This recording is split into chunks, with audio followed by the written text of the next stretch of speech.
Asian cup বাছাই পর্বের শেষ ম্যাচ সামনে রেখে ঢাকায় পা রেখেছেন বাংলাদেশ দলের তারকা মিডফিল্ডার হামজা চৌধুরী। লেস্টার সিটির এই খেলোয়াড় ফিরিয়ে দিলেন জয়ের বার্তা, প্রতিপক্ষ ভারতকে হারানোর হুঙ্কার। বললেন, ইনশাআল্লাহ ভারতের বিপক্ষে এবার জিতবই। বিস্তারিত ডেস্ক রিপোর্টে। হযরত শাহজালাল আন্তর্জাতিক বিমানবন্দরে নেমেই হামজা বলেন, শেষ খেলায় আমরা ভালো খেলেও জিততে পারিনি, তবে ইনশাআল্লাহ এবার ভারতের বিপক্ষে জয় পাব।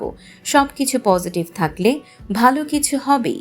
ভারতের মাঠে আগের লেগে গোলশূন্য ড্র করেছিল বাংলাদেশ। এবার ঘরের মাঠে পূর্ণ 3 পয়েন্ট পাওয়ার লক্ষ্য নিয়েই মাঠে নামবেন জামাল ভুঁইয়া ও হামজা চৌধুরীরা। 28 বছর বয়সী এই মিডফিল্ডার আরও বলেন, ভারতের বিপক্ষে এই ম্যাচ আমাদের জন্য অনেক বড় চ্যালেঞ্জ। দেশের জন্য হলেও আমরা জিততে চাই। দলের সবাই কঠোর পরিশ্রম করছে, সবাই প্রস্তুত।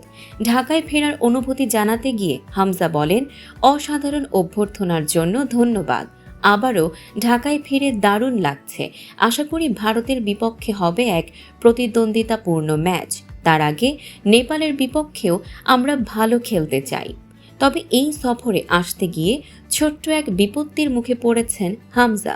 ইংল্যান্ডে ভয়াবহ ট্রাফিক জ্যামের কারণে সময়মতো বিমানবন্দরে পৌঁছাতে না পেরে ফ্লাইট মিস করেন হামজা। বাফুফের নির্ধারিত টিকিটে আসতে না পারায় নিজের খরচে পরবর্তী ফ্লাইটে ওঠেন তিনি।